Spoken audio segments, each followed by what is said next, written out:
la vache. Oh putain, je m'attendais tous sauf à ça. Attendez les gars, je bois un petit peu d'eau. Oh putain. Oh le scénario de fou. Je sais même pas comment on a fait pour gagner ce match. Ah franchement, cette rencontre, t'étais pas censé la gagner. Ce match, t'étais pas censé le gagner. Je sais même pas par où commencer. Tellement ce match, il était fou. Ce match m'a rendu dingue. La dernière fois que j'étais dans cet état d'esprit-là, c'était PSG Atalanta Bergame en Ligue des Champions. Pareil gros, j'étais dans le même état. Je te jure, j'étais dans la colère comme dans la joie. Je suis passé dans tous mes états. Je te jure, mais c'était un scénario de malade mental, un scénario de science-fiction. Je te jure, tu te fais égaliser au bout du temps additionnel et à la dernière seconde, l'arbitre avait laissé quelques minutes encore pour justement espérer, pourquoi pas, Manchester United de gagner ce match. À la dernière minute, gros, tu obtiens un penalty suite à une main de Neil Maupay sur la tête d'Harry Maguire. Sur un corner, Maguire qui dévide ce ballon de la tête, ça a été touché par Neil Maupay de la main, l'arbitre va consulter la VAR, et penalty gros, alors que tout le monde croyait que quand l'arbitre avait sifflé, c'était pour la fin du match. Mais je sais même pas par où commencer. Franchement les gars, je fais ce débrief à chaud, je sais même pas par où commencer. Tellement ce match était fou. Yo, salut tout le monde, c'est Gata Volgar, j'espère que vous allez bien. Moi pour ma part, je suis fou gros, je suis complètement dingue. J'espère que vous avez passé une bonne journée, j'espère aussi que vous passez un très bon week-end. Aujourd'hui on se retrouve pour une nouvelle vidéo, donc on se retrouve pour le débrief du match Brighton-Manchester United, match qui comptait pour la 3e journée de Première Ligue, victoire de Manchester United au bout du temps additionnel, au bout de ce match, voilà, jusqu'au tout dernier moment, au bout de ce match. Franchement, wow, je m'attendais tout sauf à ça. Pourtant, c'était ma partie, les gars. Je vais dire les buteurs de ce match. C'était ma partie avec l'ouverture du score pour Brighton. Alors, 40e minute de jeu, signé Neil Maupay sur penalty. Ensuite, 43e minute de jeu, but de Lewis Dunk contre son camp. Voilà, donc un CSC a permis à Manchester United de revenir dans cette partie. Seconde mi-temps, Marcus Rashford double la mise à la 55e minute de jeu. Ça fait 2-1 pour Manchester.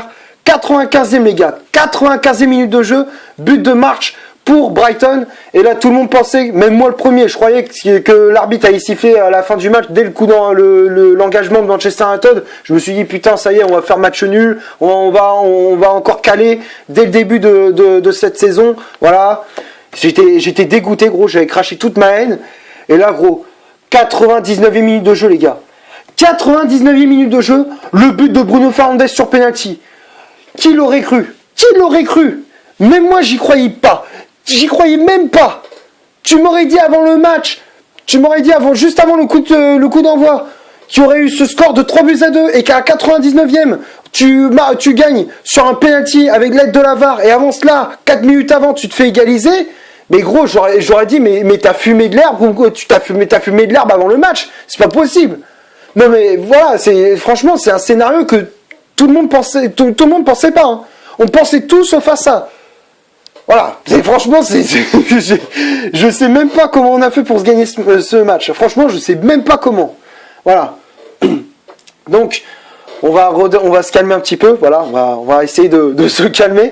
Donc, pour débriefer un petit peu ces 90 minutes, voilà, pour parler, voilà, un peu plus de ce match, pour rentrer dans le vif du sujet. Voilà, 45 premières minutes. Bon, c'est vrai que Manchester United était un petit peu à la ramasse, on va pas se mentir. Franchement, Manchester United, prestation première mi-temps, c'était pas du tout ça. Franchement, on a été complètement à la rue.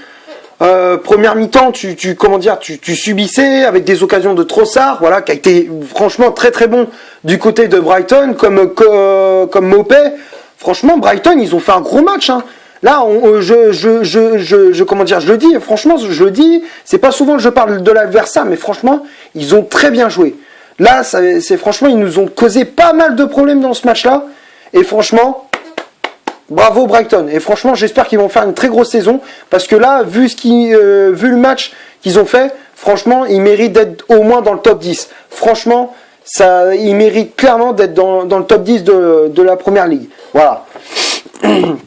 Donc, pour en revenir à ce que je disais, je sais que je m'éloigne un peu, mais franchement, voilà, je sais même pas par où commencer, comme je vous le disais en début de vidéo.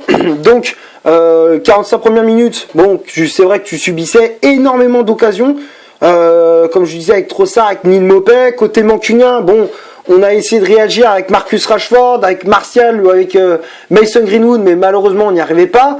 Voilà, on avait soit des occasions où on était en position, on marquait et on avait une position de hors-jeu, voilà, ou soit on n'arrivait pas, on perdait trop de ballons, trop de déchets techniques. Donc voilà, c'était une mi-temps à vite oublier. Et après, tu prends ce but juste avant la pause, à la 40e, le but de Neil Maupay sur penalty, voilà, suite à un contact entre Bruno Fernandes et Lamptey, voilà, Lamptey qui a été touché dans la surface de réparation par Bruno Fernandes. C'est vrai que bon, voilà, il y a faute, mais c'est quand même limite, voilà, franchement, c'est limite. Oh, c'était voilà, ouais, il disait penalty, j'ai fait putain, ça y est, on va se prendre encore une carotte là, c'est encore une carotte comme on a eu contre Crystal Palace, voilà, encore une carotte. C'était limite, voilà, c'est vrai que bon, il y a contact, mais franchement, c'est limite, un penalty, c'est litigieux. Mais voilà, franchement, l'arbitre, il a préféré siffler penalty. Du coup, Neil Maupay s'en charge de tirer, il fait Panenka Derrea, voilà, qui a été pris à contre-pied.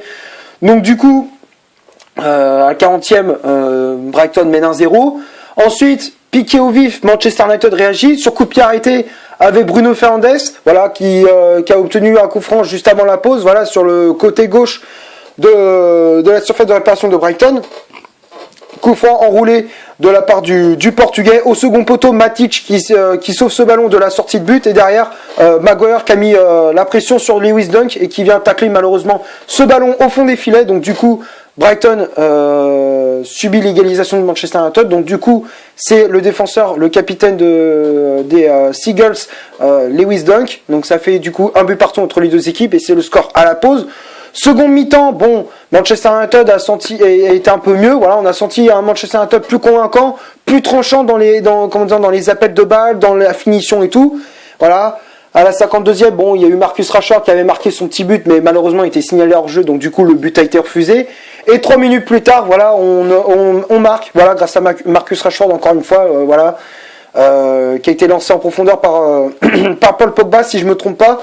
Et du coup, Rashford qui dribble à lui tout seul la défense de Brighton. Il élimine 1, 2, 3. Voilà, 3 défenseurs sur le côté. Voilà, ensuite il repique dans l'axe. Il élimine 2 joueurs, dans la surface de réparation. Et derrière, il enchaîne avec une frappe. Voilà, qui est en plus de cela déviée. Voilà, donc franchement, on a vraiment eu du bol. Donc voilà, donc du coup. À la 55e, Rashford donne l'avantage pour la première fois de la rencontre à Manchester United.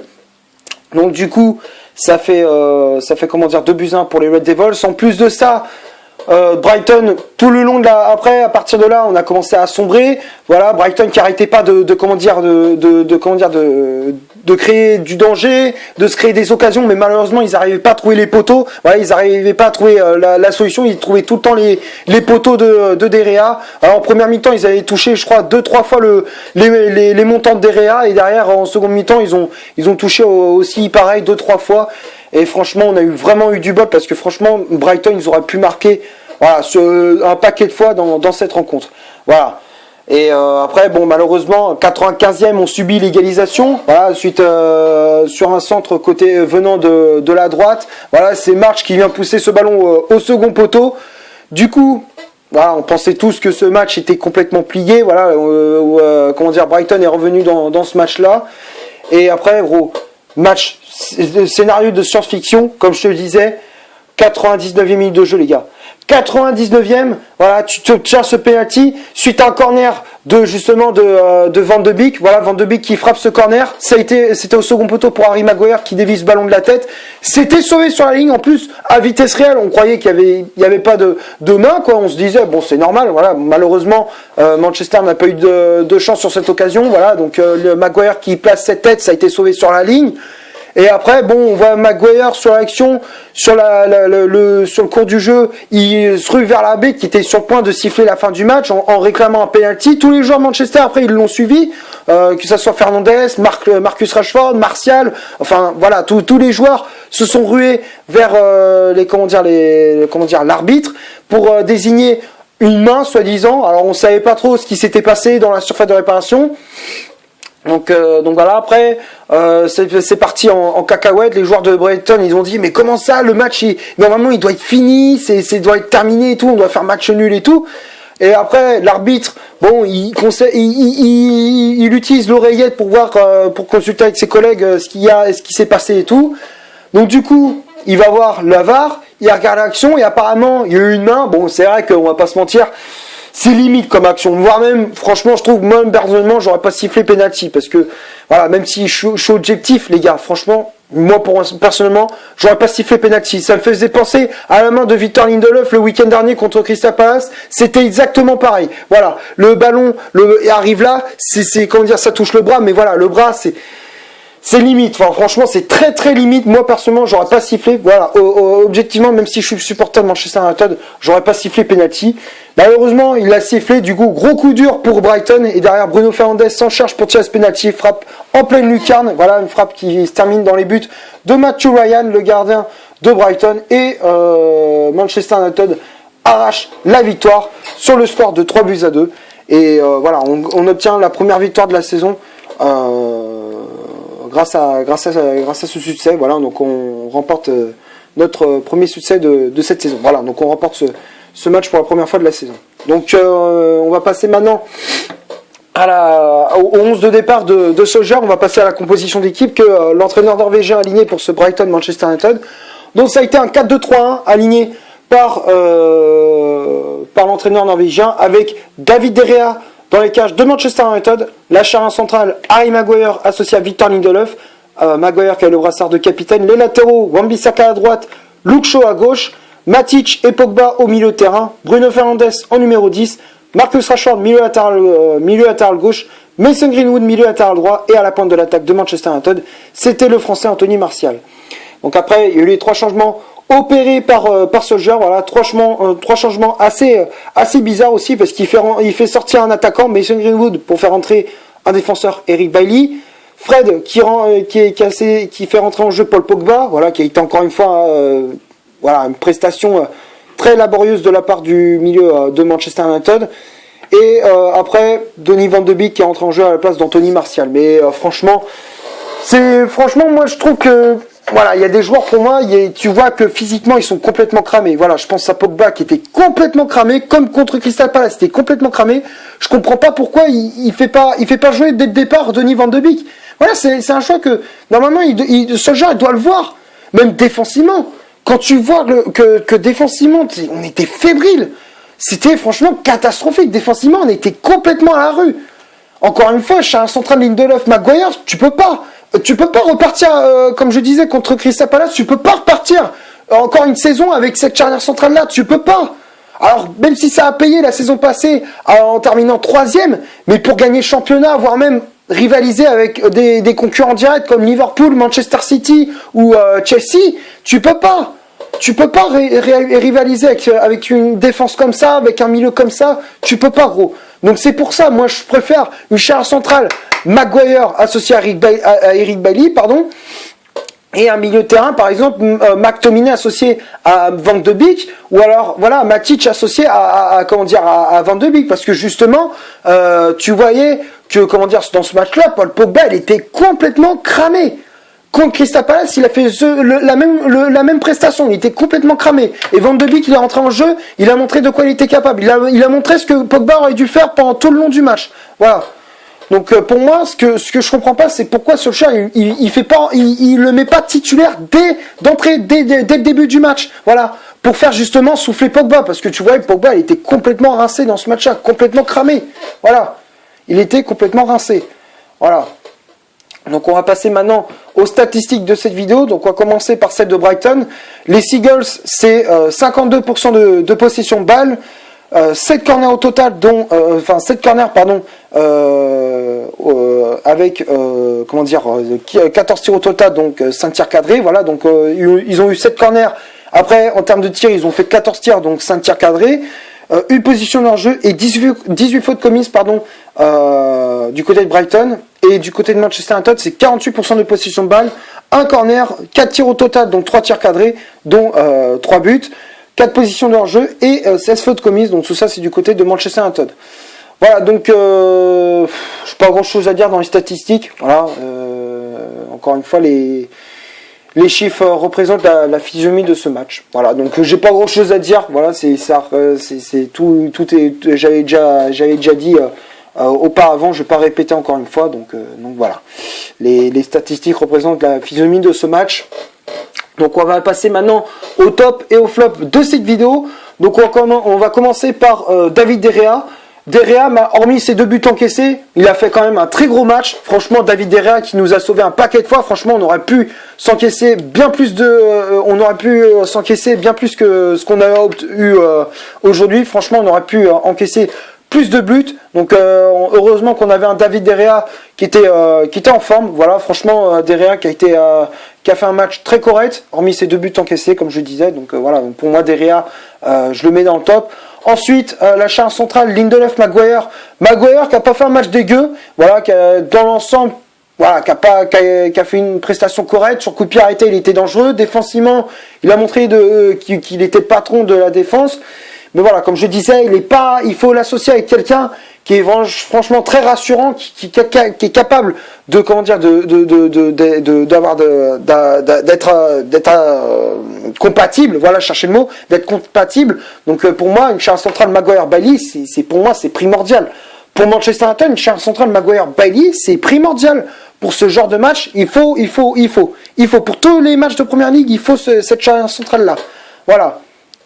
Donc comme je te disais, Maguire qui a fait un bon match, mais voilà, comme je disais, il faut qu'elle l'associe avec quelqu'un de compatible comme Eric Bailly. Voilà, quand il est rentré en jeu, Eric Bailly, il a montré ce que Lindelof aurait dû faire pendant tout le long du match. Parce que là, on va passer au cas Victor Lindelof, parce que, excuse-moi encore une fois, Lindelof, mais c'est plus possible.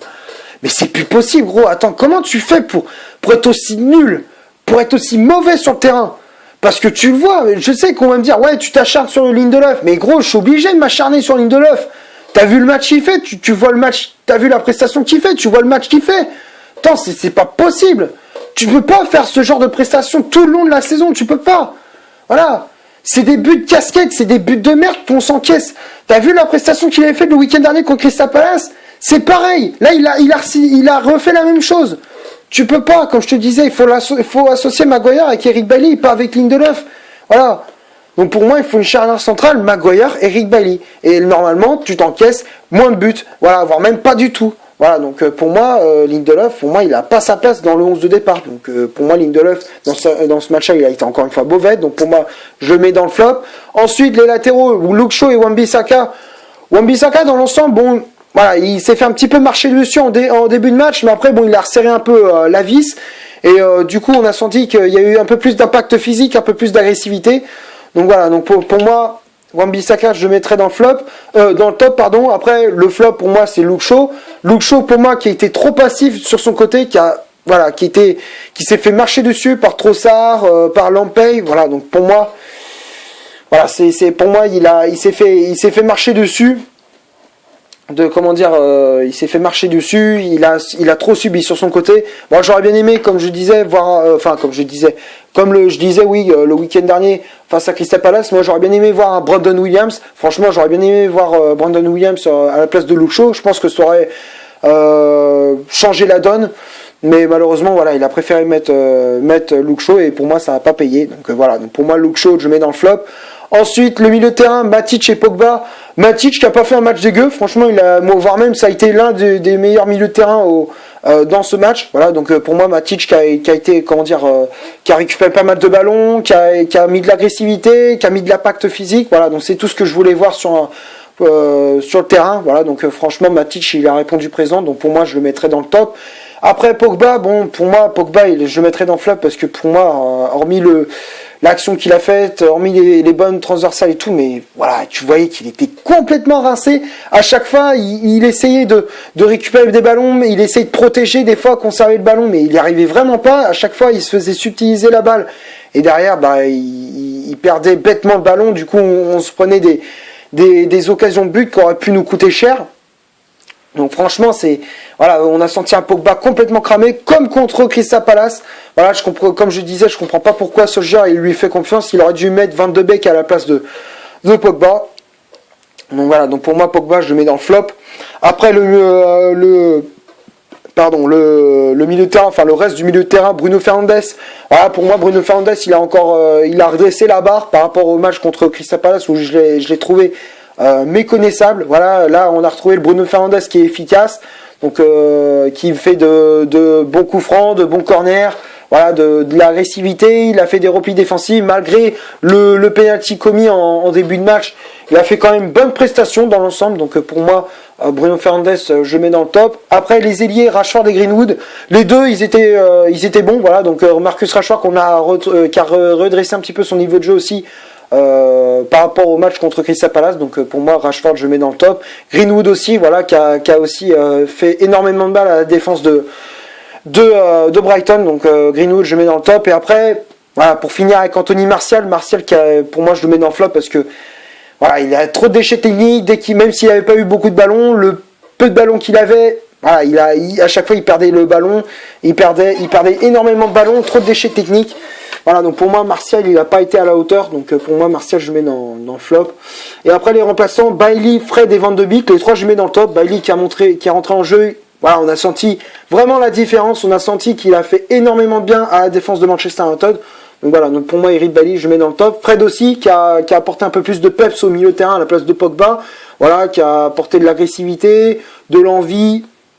Voilà, donc Fred a fait le taf au milieu de terrain depuis son entrée en jeu, donc pour moi je le mets dans le top. Et Van de Beek qui a fait une bonne entrée en jeu aussi, voilà, même si voilà, il n'a pas été énormément décisif, mais voilà, il a montré de quoi il était capable, il a montré de quoi ce qu'il avait dans le ventre. Donc voilà, donc pour moi Van de Beek je mets dans le top. Voilà, donc pour moi les soft flops durant cette rencontre sont Lindelof, Luke Shaw, Pogba et Martial. Voilà, donc pour moi c'est les soft flops durant cette rencontre entre Manchester United et Brighton. Voilà, donc c'est tout ce que j'avais à dire pour cette rencontre. J'espère que le débrief vous aura plu. Si c'est le cas, vous laissez un énorme like. Tu cliques ici pour t'abonner pour rien rater de mes vidéos. Tu cliques ici pour voir une autre si tu le souhaites. Et moi je te dis à la prochaine pour une prochaine vidéo. Ciao!